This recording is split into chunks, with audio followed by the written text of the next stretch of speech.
மைதாவுக்கு no சொல்லுங்க. MPM கூட்டு பெருங்காயத்துக்கு S சொல்லுங்க. நோ மைதா. தமிழக வெற்றி கழகத்தின் தலைவர் விஜயை ஆட்சி அமைக்க அழைக்காதது மக்கள் ஆணையை அவமதிப்பதாகும் என மக்கள் நீதி மய்யம் கட்சியின் தலைவர் கமல்ஹாசன் தெரிவித்திருக்கிறார்.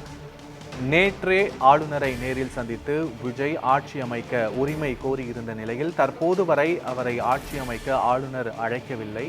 233 தேர்ந்தெடுக்கப்பட்ட உறுப்பினர்கள் இன்னும் பதவியேற்க முடியாமல் இருக்கிறார்கள் என்றும் கமல்ஹாசன் தனது சமூக வலைதளத்தில் தமிழக வெற்றி கழகத்திற்கு ஆதரவான ஒரு நிலைப்பாட்டை வெளிப்படுத்தியிருக்கிறார். விஜயை ஆட்சி அமைக்க அழைக்காதது மாநிலத்திற்கு நேரும் அவமானம், மக்களாட்சிக்கு ஏற்படும் சேதம் என்று கமல்ஹாசன் தனது கருத்தை பதிவு செய்திருக்கிறார்.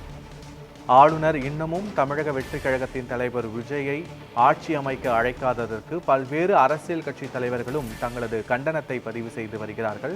சற்று நேரத்துக்கு முன்னதாக விடுதலை சிறுத்தைகள் கட்சியின் தலைவர் திருமாவளவனும் ஆளுநர் விஜயை அரசியலமைப்புப்படி ஆட்சி அமைக்க அழைப்பு விடுக்க வேண்டும் என்று தெரிவித்திருந்தார்.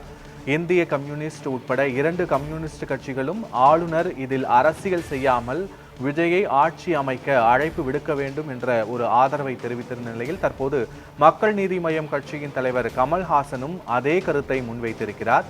இது தொடர்பான விவரங்களோடு எமது செய்தியாளர் ஹரீஷ் இணைப்பில் இருக்கிறார். ஹரீஷ், வணக்கம். விவரங்கள் என்ன?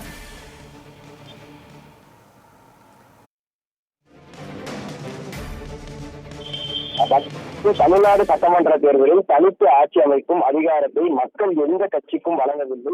இந்த முடிவு தமிழ்நாட்டு வரலாற்றில் முன்போதே நிகழ்வாது. என் சகோதரர் திரு மு.க. ஸ்டாலின் அவர்கள் மக்கள் தீர்ப்பை மதிக்கிறோம், பொறுப்பான எதிர்கட்சியாக செயல்படுவோம் என்று அறிவித்திருக்கிறார். அவரது அரசியல் முதிர்ச்சியை நான் மதிக்கிறேன்.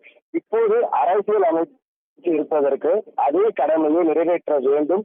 இது கோரிக்கை அல்ல, அவர்களின் அரசியலமைப்பு கடமையாக நினைவூட்டல்தான். திரு விஜய் அவர்கள் தலைமையில் தமிழக வெற்றி கழகம் 108 இடங்களில் வென்றுள்ளது. அவரை ஆட்சி அமைக்க அழைக்காமல் இருப்பது தமிழ்நாட்டு மக்களின் ஆணையை அவமதிப்பதாகவும் 233 தேர்ந்தெடுக்கப்பட்ட உறுப்பினர்களும் இன்னும் பதவியேற்க முடியாமல் இருக்கிறது. இது மாநிலத்திற்கு மேலும் ஒரு அவமானம், மக்களாட்சியா ஏற்படும் சேதம். பெரும்பான்மை சட்டமன்றத்தில் நிரூபிக்க வேண்டும். ராஜ்பவனில் அல்ல, பொம்மை வழக்கு உச்ச நீதிமன்றத்தில் தெளிவாக சொல்லியிருக்கிறது. நாம் பேசிக் கொண்டு இருப்பது கட்சி அரசியல் அல்ல, ஒரு இந்திய குடிமகனின் கொள்கை குரல். இது தமிழ்நாட்டு மக்கள் தீர்ப்புக்கு மரியாதை கிடைக்க வேண்டும், கிடைக்கவே ஆக வேண்டும் என மக்கள் நீதி மய்ய கட்சி தலைவர் கமலஹாசன் அவரது எக்ஸ்ட்ரா கட்சியில் பதிவிட்டு பத்மநாதன்.